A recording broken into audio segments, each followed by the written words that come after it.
ಓಂ ನಮೋ ನಾರಾಯಣಾಯ ನಮಃ. ವೈಕುಂಠ ಏಕಾದಶಿ. ಬಂಧುಗಳೇ, ಮಾಸದಲ್ಲಿ 2 ಬಾರಿ ಬರುವಂತಹ ಏಕಾದಶಿ ಅತ್ಯಂತ ಪವಿತ್ರವಾದ ದಿನ ಅಂತ ನಾವು ತಿಳಿದಿದ್ದೇವೆ.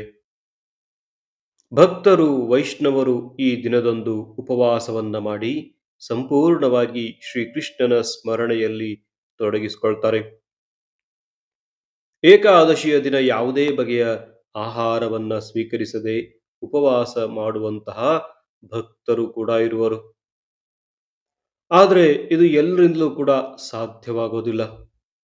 ಅದಕ್ಕೆ ಕಡೆಯ ಪಕ್ಷ ಧಾನ್ಯ ಸೇವನೆಯನ್ನಾದರೂ ವರ್ಜಿಸಿ ಕೇವಲ ಹಾಲು, ಹಣ್ಣು, ಗೆಡ್ಡೆ, ಗೆಣಸುಗಳಿಂದ ತಯಾರಿಸಿದ ಆಹಾರವನ್ನ ಸೇವಿಸಬೇಕು ಅಂತ ಪ್ರಮುಖ ಆಚಾರ್ಯರು ಹೇಳಿರುವಂತಹದ್ದು.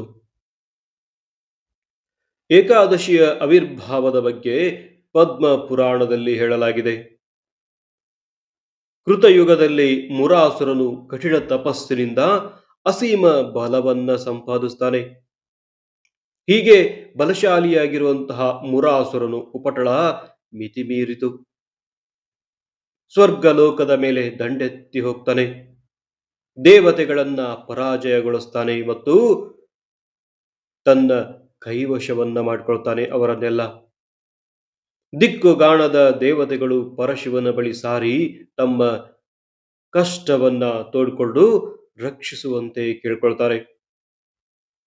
ಆಗ ಶಿವನು ಇಂದ್ರಾದಿ ದೇವತೆಗಳನ್ನ ಕುರಿತು ಭಗವಾನ್ ಶ್ರೀ ವಿಷ್ಣುವಿನಲ್ಲಿ ಆಶ್ರಯವನ್ನ ಕೋರುವಂತೆ ಉಪದೇಶವನ್ನ ಮಾಡ್ತಾನೆ. ಪರಶಿವನ ಮಾತಿನಂತೆ ದೇವತೆಗಳೆಲ್ಲರೂ ವಿಷ್ಣುವಿನ ಮೊರೆ ಹೋಗ್ತಾರೆ. ದೇವತೆಗಳ ಪ್ರಾರ್ಥನೆಯನ್ನ ಆಲಿಸಿದಂತಹ ಭಗವಂತನು ಅವರನ್ನ ರಕ್ಷಿಸುವುದಾಗಿ ಅಭಯವಿತ್ತ. ಮುರನ ಸಂಹಾರಕ್ಕಾಗಿ ಶ್ರೀ ವಿಷ್ಣು ಹೊರಡ್ತಾನೆ. ಭಗವಂತ ಮತ್ತು ಮುರನ ನಡುವೆ ಘೋರ ಕಾಳಗ ನಡೆಯಿತು. ಈ ಯುದ್ಧ ಸಾವಿರಾರು ವರ್ಷಗಳವರೆಗೆ ಸಾಗಿತು. ಭಗವಂತನಿಗೆ ಮುರಾಸುರನು ತನ್ನ ಅಸ್ತ್ರಗಳಿಂದ ಸಾಯಲಾರನು ಎಂಬುದು ನೆನಪಾಯಿತು.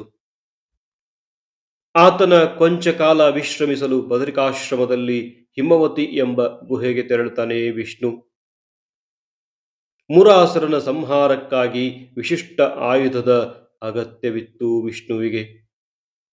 ಗುಹೆಯಲ್ಲಿ ವಿಶ್ರಮಿಸಿದ ಭಗವಂತನು ಅದನ್ನು ಚಿಂತಿಸುತ್ತಾ ಹಾಗೆಯೇ ನಿದ್ರೆ ಹೋಗ್ತಾನೆ. ಈ ಸಂದರ್ಭದಲ್ಲಿ ಮುರನು ಆತನ ಮೇಲೆ ಪ್ರಹಾರ ಮಾಡಲು ಎರಗ್ತಾನೆ. ಆದರೆ ಭಗವಂತನ ಶಕ್ತಿಯು ಸ್ತ್ರೀ ರೂಪದಲ್ಲಿ ಹೊರಹೊಮ್ಮಿ ಮುರನೊಂದಿಗೆ ಹೋರಾಡುತ್ತೆ. ಆ ಸ್ತ್ರೀಯ ಒಂದೇ ನೋಟಕ್ಕೆ ಮುರಾಸುರ ಉರಿದು ಬೂದಿಯಾಗ್ತಾನೆ. ಭಗವಾನ್ ವಿಷ್ಣು ಎಚ್ಚರಗೊಂಡಾಗ ಮುರನು ಉರಿದು ಬಿದ್ದಿರುವುದನ್ನ, ತನ್ನೆದುರು ಸುಂದರಿಯಾದ ಸ್ತ್ರೀಯೊಬ್ಬಳು ನಿಂತಿರುವುದನ್ನ ಕಾಣ್ತಾನೆ. ತನ್ನ ಶಕ್ತಿಯಾದ ಆಕೆಯ ಕಾರ್ಯದಿಂದ ಸಂತುಷ್ಟನಾದ ಭಗವಂತನು ಆಕೆಯನ್ನು ಏಕಾದಶಿ ಅಂತ ಕರೀತಾನೆ. ಪ್ರಸನ್ನನಾದ ಆತನು ಆಕೆಗೆ ಏನಾದರೊಂದು ವರವನ್ನು ಕೇಳುವಂತೆ ಆದೇಶವನ್ನ ನೀಡ್ತಾನೆ. ಕೃತಕೃತಾರ್ಥಳಾದ ಏಕಾದಶಿಯು ಮುರ ಸಂಹಾರ ನಡೆದ ಈ ದಿನದಂದು ಯಾರು ಉಪವಾಸವನ್ನ ಆಚರಿಸ್ತಾರೋ ಅವರನ್ನ ಎಲ್ಲ ಬಗೆಯ ಪಾಪಗಳಿಂದ ಮುಕ್ತಗೊಳಿಸುವ ಶಕ್ತಿಯನ್ನ ಕರುಣಿಸುವಂತೆ ಬೇಡ್ಕೊಳ್ತಾಳೆ ಏಕಾದಶಿ. ಅದರಂತೆ ಭಗವಂತನು ಯಾರು ಏಕಾದಶಿಯಂದು ಉಪವಾಸವನ್ನ ನಡೆಸ್ತಾರೋ ಅವರು ವೈಕುಂಠವನ್ನ ಹೊಂದುತ್ತಾರೆ ಅಂತ ಘೋಷಣೆಯನ್ನ ಮಾಡ್ತಾನೆ ವಿಷ್ಣು. ಅದಕ್ಕೆ ಈ ದಿವಸ ವೈಕುಂಠ ಏಕಾದಶಿ ಅಂತ ಕೂಡ ಕರೀತಾರೆ. ಭಗವಾನ್ ವಿಷ್ಣುವಿನ ಶಕ್ತಿ ಸ್ವರೂಪಳಾದ ಏಕಾದಶಿಯು ಮುರನನ್ನು ಸಂಹರಿಸಿದ್ದು ಮಾರ್ಗಶೀರ್ಷ ಮಾಸದ ಶುಕ್ಲ ಪಕ್ಷದ 11ನೆಯ ದಿನದಂದು. ಏಕಾದಶಿ ಭಗವಂತನಿಂದ ವರ ಪಡೆದಿದ್ದು ಈ ದಿನವೇ. ಆದ್ದರಿಂದ ಇದು ವೈಕುಂಠ ಏಕಾದಶಿ ಅಂತ ಕೂಡ ಕರೀತೇವೆ. ಇದು ಮೊತ್ತ ಮೊದಲ ಏಕಾದಶಿ. ಈ ದಿನ ವೈಕುಂಠದ ದ್ವಾರಗಳು ಮುಕ್ತವಾಗಿದ್ದು ಶ್ರದ್ಧಾ ಭಕ್ತಿಗಳಿಂದ ಉಪವಾಸ ಮಾಡಿ ಭಗವಂತನನ್ನ ಅರ್ಚಿಸಿದವರು ಭಗವಂತನ ದಿವ್ಯ ಸಾನ್ನಿಧ್ಯವನ್ನ ಪಡಿತಾರೆ ಬಂಧುಗಳೇ. ದೇವದಾನವರು ಒಟ್ಟಾಗಿ ಅಮೃತ ಮಥನ ನಡೆಸಿದರಲ್ಲದೆ ಅದು ಕೊನೆಗೊಂಡಿದ್ದು ಕೂಡ ಈ ದಿನವೇ. ಕುರುಕ್ಷೇತ್ರದ ರಣಾಂಗಣದಲ್ಲಿ ಭಗವಾನ್ ಶ್ರೀಕೃಷ್ಣನು ಅರ್ಜುನನಿಗೆ ಗೀತೋಪದೇಶ ಮಾಡಿದ್ದು ಕೂಡ ಈ ದಿನದಂದು. ಮಾರ್ಗಶೀರ್ಷ ಶುಕ್ಲಪಕ್ಷ ಏಕಾದಶಿಯ ವೈಶಿಷ್ಟ್ಯಗಳು ಹಲವಾರು. ಇದನ್ನು ಮೋಕ್ಷದ ಏಕಾದಶಿ ಅಂತ ಕೂಡ ಕರೀತಾರೆ. ದಕ್ಷಿಣ ಭಾರತದಲ್ಲಿ ವೈಕುಂಠ ಏಕಾದಶಿಯ ಉತ್ಸವವು ಅದ್ಧೂರಿಯಾಗಿ ಆಚರಿಸಲ್ಪಡುತ್ತೆ. ಎಲ್ಲ ವೈಷ್ಣವ ದೇಗುಲಗಳ ದ್ವಾರದಲ್ಲಿ ವೈಕುಂಠ ದ್ವಾರವನ್ನು ನಿರ್ಮಿಸಿ ವಿಶೇಷ ಪೂಜಾ ಕಾರ್ಯಕ್ರಮಗಳನ್ನು ಏರ್ಪಡಿಸ್ತಾರೆ. ಈ ದಿನದಂದು ಉಪವಾಸ ಮಾಡಿ ದೇಗುಲದ ವೈಕುಂಠ ದ್ವಾರವನ್ನು ಹಾದು ಭಗವಂತನ ದರ್ಶನವನ್ನ ಪಡೆದರೆ ಮೋಕ್ಷ ದೊರೆಯುವುದು ಎಂಬ ನಂಬಿಕೆ ಉಂಟು. ಸಾವಿರ ಸಂಖ್ಯೆಯಲ್ಲಿ ಭಕ್ತರು ವೈಕುಂಠ ಏಕಾದಶಿಯ ದಿನ ದೇವಾಲಯಕ್ಕೆ ಭೇಟಿ ನೀಡಿ ಕೃತಾರ್ಥರಾಗ್ತಾರೆ. ತಾವು ಕೂಡ ತಪ್ಪದೆ ಶ್ರೀ ವಿಷ್ಣುವಿನ ದರ್ಶನವನ್ನ ಪಡೆದುಕೊಂಡು ಕೃತಾರ್ಥರಾಗಿರಿ. ದಕ್ಷಿಣ ಭಾರತದ ಪ್ರಮುಖ ಸಂತರಲ್ಲೊಬ್ಬರಾದ ನಮ್ಮಾಳ್ವಾರ್ವರು ಇಹಲೋಕ ತ್ಯಜಿಸಿದ್ದು ವೈಕುಂಠ ಏಕಾದಶಿಯ ದಿನವೇ. ಸ್ವತಃ ಭಗವಂತನೇ ವೈಕುಂಠ ದ್ವಾರದಲ್ಲಿ ನಿಂತು ಅವರನ್ನು ಬರಮಾಡಿಕೊಂಡನು ಅಂತ ಪ್ರತೀತಿ ಇದೆ.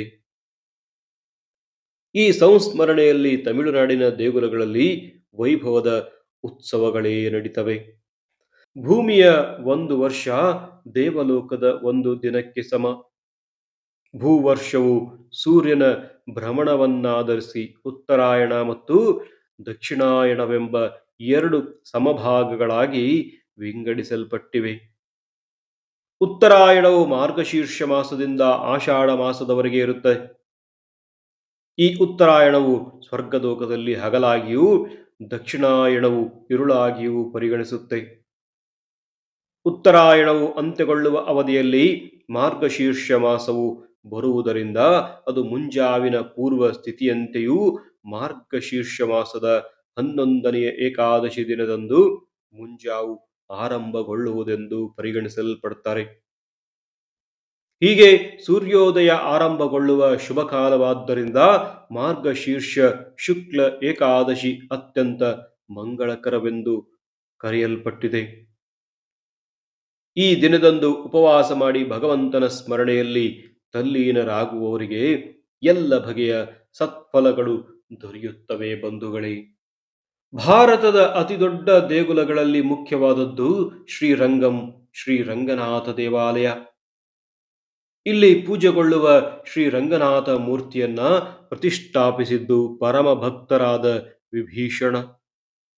ಶ್ರೀರಾಮ ಪಟ್ಟಾಭಿಷೇಕ ಮುಗಿಸಿಕೊಂಡು ಲಂಕೆಗೆ ಮರಳುವಾಗ ವಿಭೀಷಣ ಸ್ವತಃ ಶ್ರೀರಾಮನಿಂದಲೇ ಈ ಮೂರ್ತಿಯನ್ನ ಉಡುಗೊರೆಯಾಗಿ ಪಡಿತಾನೆ. ಮಾರ್ಗ ಮಧ್ಯದಲ್ಲಿ ಸಂಧ್ಯಾ ವಂದನೆಗಾಗಿ ಮೂರ್ತಿಯನ್ನ ನೆಲದ ಮೇಲೆ ಇರಿಸಿದಾಗ ಅದು ಅಲ್ಲಿಯೇ ಸ್ಥಾಪಿತಗೊಳ್ತು. ಭಗವಂತನ ಆದೇಶದಂತೆ ವಿಭೀಷಣನು ತಾನೇ ಮೂರ್ತಿಯನ್ನ ಪ್ರತಿಷ್ಠಾಪಿಸಿ ದೇವಾಲಯವನ್ನ ನಿರ್ಮಿಸ್ತಾನೆ ಅಂತ ಅಲ್ಲಿನ ಐತಿಹ್ಯಗಳು ಹೇಳ್ತವೆ. ಇಂತಹ ಇತಿಹಾಸ ಪ್ರಸಿದ್ಧ ಶ್ರೀರಂಗಂ ದೇಗುಲದಲ್ಲಿ ವೈಕುಂಠ ಏಕಾದಶಿ ಉತ್ಸವವನ್ನ ಅತ್ಯಂತ ವಿಜೃಂಭಣೆಯಿಂದ ಆಚರಿಸಲಾಗುತ್ತೆ. ಶ್ರೀರಾಮಾನುಜಾಚಾರ್ಯರು ಈ ದೇಗುಲದಲ್ಲಿ ತಂಗಿದ್ದಾಗ ವೈಕುಂಠ ಏಕಾದಶಿ ಉತ್ಸವಕ್ಕೆ ಹೆಚ್ಚಿನ ಪ್ರಾಶಸ್ತ್ಯವನ್ನ ನೀಡಿದ್ದರು. ಅದು ಈಗಲೂ ಕೂಡ ಮುಂದುವರೆದುಕೊಂಡು ಬಂದಿದೆ. ಶ್ರೀರಂಗಂ ದೇವಾಲಯದಲ್ಲಿ ನಿತ್ಯ ಪೂಜೆಗಳ ಜೊತೆಗೆ 322 ವಿವಿಧ ನಮೀತಿಕ ಪೂಜೆಗಳು ಜರುಗುತ್ತವೆ ಅಂತ ಹೇಳ್ತಾರೆ.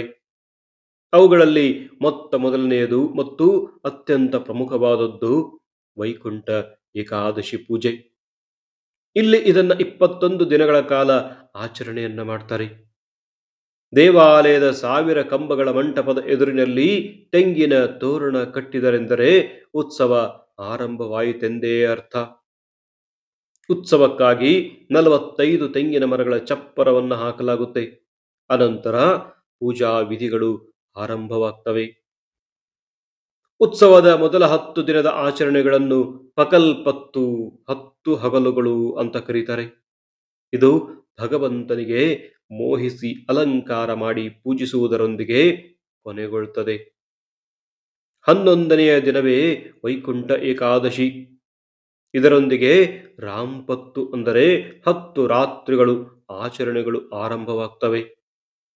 ಈ ದಿನ ಭಗವಂತನಿಗೆ ರತ್ನ ಕವಚ ತೊಡಿಸಿ 1000 ಕಂಬಗಳ ಮಂಟಪಕ್ಕೆ ಕರೆತಂದು ಪರಮ ಪದವಾಸ ಅಂದರೆ ವೈಕುಂಠ ದ್ವಾರದ ಬಳಿ ಇರಿಸಲಾಗುತ್ತೆ. ವರ್ಷ ಪೂರ್ತಿ ಮುಚ್ಚಿರುವ ಈ ದ್ವಾರವನ್ನ ತೆರೆಯುವುದು ವೈಕುಂಠ ಏಕಾದಶಿಯ ದಿನದಂದು ಮಾತ್ರ ಬಂಧುಗಳೇ. ಈ ದಿನದಂದು 1000 ಕಂಬಗಳ ಮಂಟಪದ ದರ್ಬಾರಿನಲ್ಲಿ ಭಗವಂತನೊಡನೆ ಆಳ್ವಾರರು ಮತ್ತು ಆಚಾರ್ಯರ ಚಿತ್ರಪಟಗಳನ್ನ ಇರಿಸಲಾಗುತ್ತೆ. ಪ್ರತಿ ವರ್ಷ ಸಾವಿರಾರು ಜನರು ವೈಕುಂಠ ದ್ವಾರದ ಮೂಲಕ ದೇವಾಲಯ ಪ್ರವೇಶಿಸಿ ಭಗವಂತನ ದರ್ಶನವನ್ನ ಪಡೆದು ಕೃತಕೃತಾರ್ಥರಾಗ್ತಾರೆ. ಬಂಧುಗಳೇ, ತಾವು ಕೂಡ ತಮ್ಮ ಹತ್ತಿರದಲ್ಲಿ ಇರುವಂತಹ ಶ್ರೀನಾರಾಯಣನ ಶ್ರೀ ವಿಷ್ಣುವಿನ ದೇಗುಲಕ್ಕೆ ಭೇಟಿಯನ್ನ ನೀಡಿ ಆ ಭಗವಂತನಲ್ಲಿ ಪ್ರಾರ್ಥನೆಯನ್ನ ಸಲ್ಲಿಸಿ. ವೈಕುಂಠ ಏಕಾದಶಿಯ ದಿನದಂದು ಮಾಡಿರುವಂತಹ ಪ್ರಾರ್ಥನೆಗೆ ಅನಂತ ಫಲವುಂಟು. ಆ ಭಗವಂತನ ಕೃಪೆ ನಿಮ್ಮ ಮೇಲಿರಲಿ. ಬಂಧುಗಳೇ, ಈ ಗುರುಸೇವಕನ ಯೂಟ್ಯೂಬ್ ಚಾನೆಲ್ ಅನ್ನ ಈವರೆಗೂ ಸಬ್ಸ್ಕ್ರೈಬ್ ಮಾಡ್ಕೊಂಡಿಲ್ಲ ಅಂದ್ರೆ ಕೂಡಲೇ ಸಬ್ಸ್ಕ್ರೈಬ್ ಮಾಡ್ಕೊಳ್ಳಿ. ಈ ವಿಡಿಯೋ ನಿಮಗೆ ಇಷ್ಟ ಆದರೆ ಲೈಕ್ ಮಾಡಿ, ಕಮೆಂಟ್ ಮಾಡಿ ಮತ್ತು ತಪ್ಪದೇ ಇತರರಿಗೂ ಶೇರ್ ಮಾಡಿ. ಸದಾಕಾಲ ಸಕಾರಾತ್ಮಕವಾಗಿ ಯೋಚನೆಯನ್ನ ಮಾಡಿ. ಶುಭ ದಿನ, ಶುಭವಾಗಲಿ ಬಂಧುಗಳೇ.